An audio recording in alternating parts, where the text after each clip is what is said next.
ముచ్చట సమర్పిస్తున్న వారు శ్రీహరి పంచతులసి ముచ్చట్లు షురు.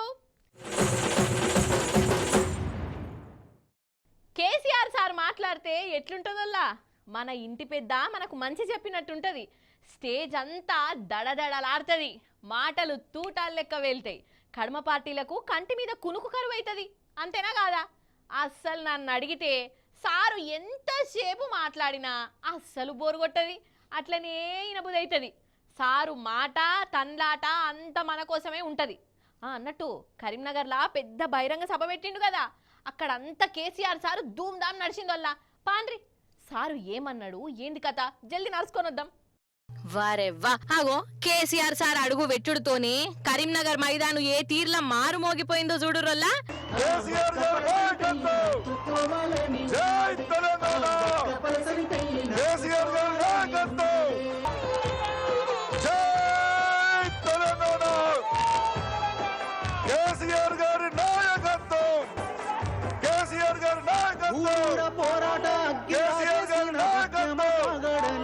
సుశీరా ఒక్కొక్కరు ఎంత సంబరపడుతురో కదా.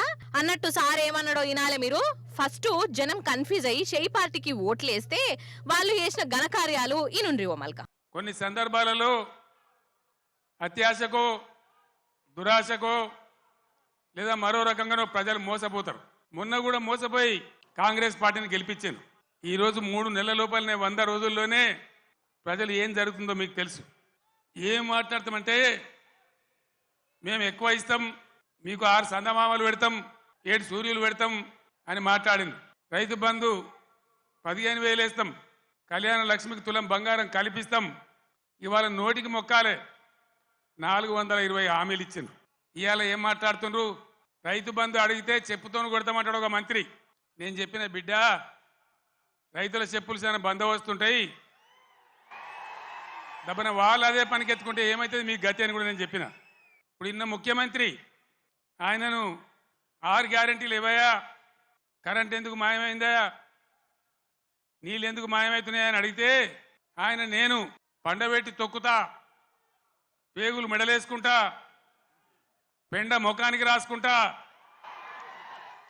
చీరుతా సంపుతా, మానవ బాంబునైతా, మట్టి బాంబునైతా అని మాట్లాడతాడు. ఒక ముఖ్యమంత్రి మాట్లాడవలసిన భాషనా? దయచేసి ప్రజలు ఆలోచించాలని చెప్పి నేను కోరుతా ఉన్నా. అన్నట్టు కేసీఆర్ సార్ పాలనకు ఇప్పటి 3 నెలల పాలనకు చాలా ఫరక్ ఉన్నది కదా. జనం గోసపడుతురా లేదా? ఇగో రాష్ట్రం తెచ్చుకున్నాం, 10 ఏళ్ళు బ్రహ్మాండమైన పాలన చేసినాం. ఆంధ్ర వాళ్ళు మోసం చేసిపోయినారు, డబ్బులు లేవు, ఖజానా ఖాళీ అని నా నోట్ల నుంచి ఎప్పుడన్నా మీరు విన్నారా?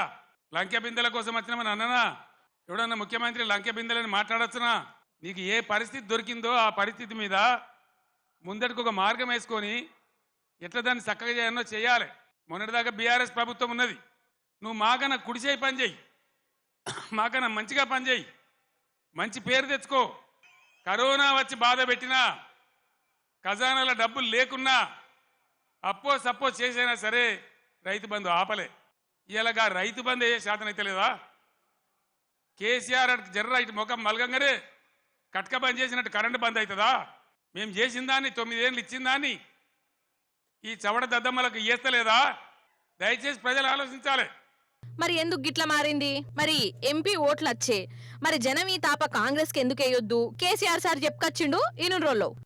ఇలా మళ్ళీ మీరు కాంగ్రెస్కే ఓటేసిన అనుకో, మేము రైతు బంధు ఇయ్యకున్నా, కరెంట్ ఇయ్యకున్నా, మోటార్లు గాలబెట్టినా, నీళ్లు సరిగా తెచ్చి రైతుల పొలాలు ఎండబెట్టినా మళ్ళీ మాకే గుద్దిను, మాకే ఓటేసిన అంటారు. 6 గ్యారెంటీలు 3 గ్యారెంటీలు అన్నిటికన్నిటికీ ఎగనామం పెడతారు. ఇది కాంగ్రెస్ చరిత్ర మీరు చూసిందే. బీఆర్ఎస్కి ఎంపీలు ఎందుకంటే ఈ టైంలోనే మీరు కర్రు కాల్చి సురుకు పెట్టకపోతే నిర్లక్ష్యం వచ్చేస్తుంది, అహంకారం పెరిగిపోతుంది. ఇప్పుడు చెప్పుతోని కొడతా అంటే రేపు నిజంగానే కొడతాడు. ఆ విధంగా మోసపోదామా? లేదు బీఆర్ఎస్ గులాబీ జెండా ఎగిరేసి బ్రహ్మాండంగా మన ఎంపీలను గెలిపించి ముందుకు పోదామా? తెలంగాణ సమాజం ఆలోచన చేయాలి. అట్లా అని పువ్వు దిక్కు చూసేరు. పువ్వు పార్టీకి ఓటేస్తే ఏ తీర్ల మోసపోతామో సారి చెప్తాండు. ఆగో ఒక్కొక్క జిల్లాకు నవోదయ పాఠశాల ఇవ్వాలనేది కేంద్ర ప్రభుత్వ చట్టం. మనం 10 జిల్లాలు పోయి 33 జిల్లాలు అయినాం. 150 ఉత్తరాలు రాసిన నేను నరేంద్ర మోడీ గారికి పర్సనల్గా పోయి అడిగిన, ఇది చట్టం ఉన్నదయా, ఇది న్యాయం, మేము కొత్త రాష్ట్రం, మేము బాగుపడాలి, ఈమంటే ఒక్క నవోదయ పాఠశాల కూడా ఇవ్వలే, ఒక్కటంటే ఒకటి కూడా ఇయ్యలే. ఒక్క నవోదయ పాఠశాల ఇయ్యరు బీజేపీకి. ఒక్క ఓటు కూడా కరీంనగర్ ఎందుకు వేయాలి? ఇవాళ దయచేసి ఆలోచన చేయాలి. దేశవ్యాప్తంగా 157 మెడికల్ కాలేజీలు పెడితే ఒక్క మెడికల్ కాలేజీ కూడా మన తెలంగాణకి ఇయ్యలే. 100 సార్లు అడిగితే కూడా. మరి ఒక్క నవోదయ పాఠశాల ఇవ్వని, ఒక్క మెడికల్ కళాశాల ఇవ్వని బీజేపీకి ఎందుకు ఓటేయాలి? బండి సంజయ్ ఇక్కడ ఎంపీ ఏం చేసినట్టు మీరు దయచేసి ఆలోచన చేయాలి. 5 రూపాయల పని చేసిండ్రా? 5 రూపాయలు ఏమన్నా 10 రూపాయల పని జరిగిందా? చెయ్యి కొద్దు పువ్వు కొద్దు. మరి కారుకి ఎందుకు వేయాలి? ఎంపీ ఓట్లల్లో వినోద్ సార్కు ఓటేస్తే వచ్చే ఫాయిదా ఏందో కేసీఆర్ సార్ చెప్తుండు, ఇనాలోల్లా మీరు. ఇంతకుముందు వినోద్ గారు చెప్పిన నేను మళ్ళీ చెప్పదలుచుకోలే. ఆయన ఉన్నప్పుడు కరీంనగర్ స్మార్ట్ సిటీ కానీ, జాతీయ రహదారులు కానీ, రైలు మార్గం కానీ, ఇంకా అనేక ఇన్స్టిట్యూట్స్ గురించి కానీ కేంద్రంతో పోరాటం చేసిండు. చాలా ఎక్కువసార్లు పార్లమెంట్లో మాట్లాడిండు. అసలు బండి సంజయ్కు వినోద్ కుమార్కు పోలిక ఉన్నదా? దయచేసి మీరు ఓటు పోసే ముందు ఆలోచించాలని కోరుతా ఉన్నా. ఎటువంటి వాడు మన ఎంపీగా ఉంటే మనకు లాభం అవుతుంది? నిజాయితీగా ఉండి నా ఎంబడి నిజాయితీగా ఆశాంతం ఉద్యమ పొడుగున ఏనాడు కూడా మడమ తిప్పకుండా పనిచేసిన నాయకుడు వినోద్ కుమార్. నిజాయితీకి మారుపేరుగా ఉన్న వ్యక్తి వినోద్ కుమార్. అన్నట్టు ఇంకోటి ఎప్పుడు మర్చిన మీకు, మన కాళేశ్వరం మీద ఏమేమో అంటున్నారు కదా నోళ్ళ, అటు సర్కారోళ్ళు ఇటు పువ్వుపాటోళ్ళు. అసలు కాళేశ్వరం వేస్ట్, బేకారు, మునిగిపోయింది, దాంతో ఫాయిదా లేదు అని సాటింపు చేస్తాండ్రు. మరి నిజంగానే కాళేశ్వరం కథమైందా? అది పనికి రాదా? దాని కథ ఏంది, కార్ఖాన ఏంది? సారు మాటలలో ఈనుండ్రి. కాళేశ్వరం ప్రాజెక్ట్, దానిలో మేడిగడ్డ బ్యారేజ్ 100 కాంపోనెంట్లలో అదొక చిన్న కాంపోనెంట్. దాంట్లో కొంచెం ఇసుక జారి 2 పిల్లర్లు కుంగినాయి. అదేందో ప్రళయం బద్దలైనట్టు, దేశమే కొట్టుకపోయినట్టు.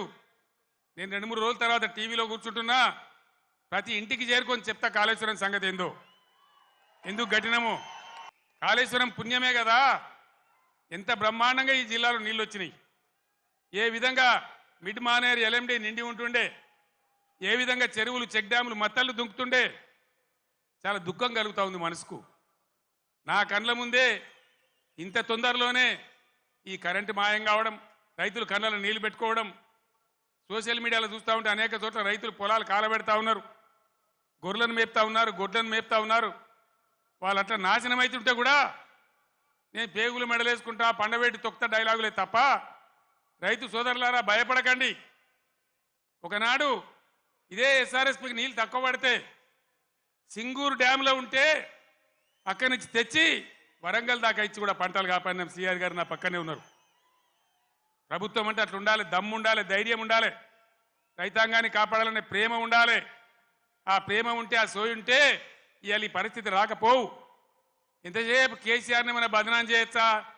మేడిగడ్డ ఈ గడ్డ చెప్పి 300 పైచిలకు పిల్లర్లు ఉండేటువంటి కాళేశ్వరం ప్రాజెక్టులో 2 పిల్లర్లు కుంగిపోయినాయని, అది భారతదేశమే మునిగిపోతున్నంత బొబ్బ చేసి కేసీఆర్ మీద బదనాం పెట్టాలనే పద్ధతిలో ఇలా చిల్లర రాజకీయం చేస్తా ఉన్నారు తప్ప.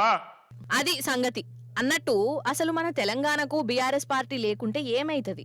మన రాష్ట్రము ఎట్లా గోసపడుతుంది? గులాబీ పార్టీ అంటే జనానికి ఎందుకు అవసరమో మనకు తెలిసిందే. తెలంగాణ తెచ్చిన పార్టీ ఇది. దీని గురించి సార్ మల్లో మల్క చెప్పిండు, ఇనుండ్రి మీరు కూడా. ఒక అంకుశం లాగా బీఆర్ఎస్ ఉండాలి. బీఆర్ఎస్ బలం తెలంగాణ బలం. ఎందుకంటే బీఆర్ఎస్ తెలంగాణ దళం, తెలంగాణ గలం. శాసనసభలో కానీ పార్లమెంట్లో కానీ అన్ని విధాల ఇటు రాష్ట్రాన్ని కేంద్రాన్ని ఒప్పించి మెడలు వంచి బ్రహ్మాండంగా పని జరిగాయనంటే బీఆర్ఎస్ ఉండాలి. మన బీఆర్ఎస్ పార్టీ బహిరంగ సభ అంటే ఎట్లుంటదల్లా? ఆట పాట మాట కదా. జాతరకచ్చినట్టే జనం వస్తారు సభకు. గులాబీ జెండాలన్నీ రెపరెపలాడతాయి. అసాంటిది కరీంనగర్ల సభ అంటే ఇంకెట్లుండాలి? మన బీఆర్ఎస్ బలమేంది, బలగమేంది? అగో ఇదంతా మల్లో మల్క లోకానికి ఎరికైంది. పండ్రి చూసేసేద్దాం. వరెవ్వా, జాతరంటే జాతరే, గులాబీ జాతరే పో. కరీంనగర్ ఎస్ఆర్ఆర్ మైదాన్ జనంతోని కిటకిటలాడింది. అసలు మైదాన్లో ఎంత మంది ఉన్నారో బయట అంతకు మించి జనాలు. ఎటు చూడు గులాబీ జెండా రెపరెపలే, జై కేసీఆర్ అన్న మాటలే. కేసీఆర్ సార్ ను చూసేదందుకు, సార్ చెప్పే మాటలు దగ్గర నుంచి వినేదందుకు జనాలు బీఆర్ఎస్ కార్యకర్తలు కదనబేరి సభకు కదలచ్చిర్రు. సభ మాపటీలైనా గాని పగటీలి సందే మైదాన్ అంతరిండిపోయింది. ఇక బీఆర్ఎస్ బహిరంగ సభ అంటేనే ఆటపాటలు ధూమ్ధామ్ డాన్సులు కదా. అగో కదనబేరి సభ కూడా మన కళాకారుల ఆటపాటలతోని మారుమోగింది. గజ్జెగట్టి డాన్సులు చేసిర్రు. గులాబీ పాటలకు జనం స్టెప్పులేసి మురిసిపోయారు. అగో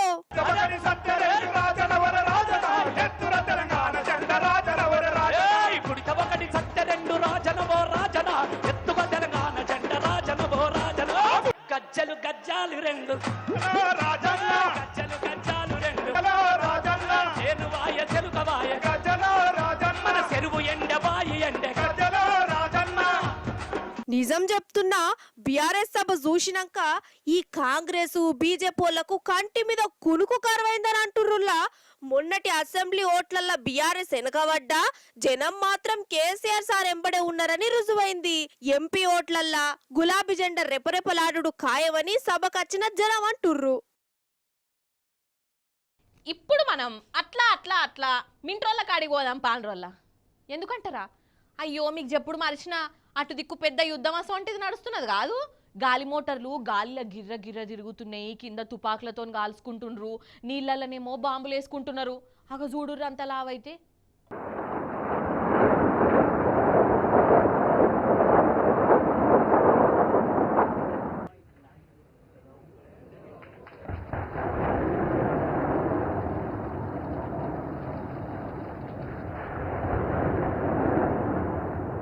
बिना का शब्द पिनाक से लिया गया है.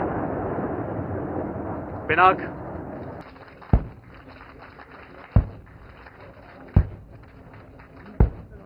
ఏ డిషా డిష్ డిష్ డిష్ డిష్. అమ్మో మిషన్ గన్ ఉన్నట్టున్నదే కదా. మొత్తం గాలి మోటార్లకి వెళ్ళే కాల్చుకుంటుర్రు. ఇక ఇప్పుడు నీళ్ళపై हमारे इन्फेंट्री के शूरवीर आधुनिक उपकरणों एवं हथियारों से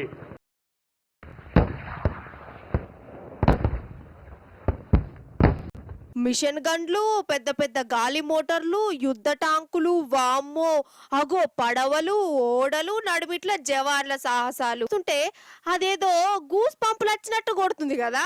గూస్ పంపులు అయితే ఇక ఇప్పుడు మోడీ సార్ వారిని చూడుర్రి. కొంచెం పానం నిమ్మలమైందా?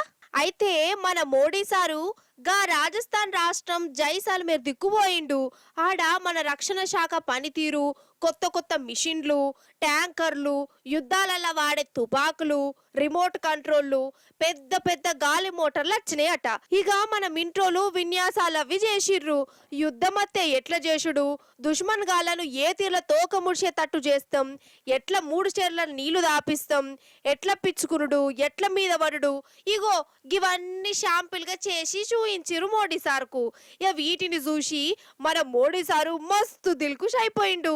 మన బలమే గొప్పది, మన బలగమే పెద్దదని సంబరపడుకుంటా అందరిని తారీఫ్ చేసిండు.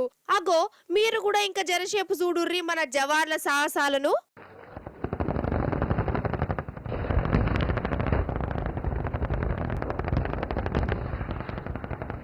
तीनों सेनाओं के साथ पूरी ताकत के साथ संहार करते हैं तो संहार अस्तित्व से परे.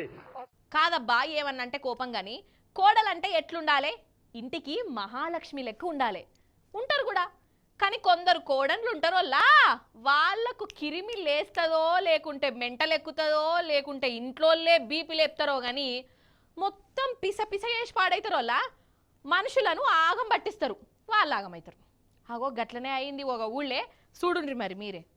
అసలు ఈ ముచ్చట చెప్దునా అని జరసేపు తండ్లాడినా గాని సరే ఈ సొంటోళ్ళు కూడా ఉంటారని తెలవాలే కదా.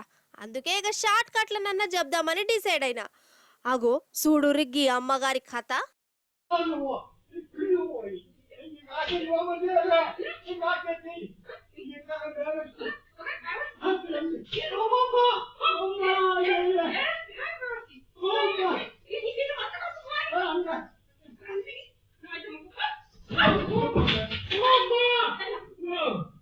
ఓష్ని ముసలోని పొట్టు కొడతాది కదా ఇంట్లోనే. ఈ కొట్టేటామ ఎవలో కాదు, ఈయన కోడలే. పెనిమిటి తండ్రిని ఇర్గమర్గ దంచుతాంది. మరి ఆయన ఏమైనా తప్పు చేసిండా అంటే ఏం కాదు, ముసలైన కదా, కోడలకు ఈ పని ఆ పని చెప్తుండట. ఆయన ముసలోళ్ళు అంటే ఎట్లుంటారులా, జర ఖయాలు తప్పుతారు. వాళ్ళకు తగ్గట్టు మసులుకోవాలి గాని ఈ మేడం గారేమో మామను చూస్తేనే వరుషుడు లేదట. పెనిమిటి ఇంట్లో లేనప్పుడు ఇగో గిట్లా మామను గీ తీర్లా కొట్టేది. అయితే ముసలైన బిడ్డకు ఎందుకో అనుమానం కొట్టింది. ఇంట్లో సీసీటీవీలు పెట్టించింది ఎవ్వలకు తెలియకుండా. హింగే ఉన్నది, ఇగో కోడలు గారి కాంతి రేషన్ గీ తీర్లా బయట పడ్డది. అయ్యోయ్యో, కింద పడ్డగా నిడిచిపెట్టలే కదా, కొంచెమన్న జాలి దయ అనేటి లేవమ్మగారికి అన్నట్టు ఈ కోడలు మన కాడమే కాదు, కర్ణాటకమే గానే జరిగింది ముచ్చట అన్నట్టు. సొంత మామనే గిట్లా ఆగం పట్టించినందుకు ఈ కోడళ్ళు పోలీసోళ్ళు పట్టుకపోయి జైలేసిరుల్లా. కాదోల్లా, కోడళ్ళంటే గిట్లుండవచ్చునా, అత్తమామ అంటే అమ్మ నాయన లెక్క. సరే అట్లా చూసుకోకున్నా కమస్కం మంచి మర్యాద విలువనన్న ఇయ్యాలనా అద్దా, మరి గింత అద్మానమా, ఏం కాలమో ఏమో పటు. ధూమ్ ధామ్ ముచ్చట సహ సమర్పిస్తున్న వారు శ్రీహరి పంచతులసి. ఇవ్వన్నట్టోళ్ళ ఇయాలటి ముచ్చట్లు మళ్ళీ రేపు వస్తుంది కదా మీ మల్లీశ్వరి. అప్పుడు వచ్చేటప్పుడు ఇంకిన్ని ముచ్చట్లు తీసుకొని కలుస్తుంది మీ అందరినీ. అప్పటిదాకా మీరైతే చూస్తూనే ఉండరు టీ న్యూస్. నేను ఉంటా మరి. నమస్తే, టాటా.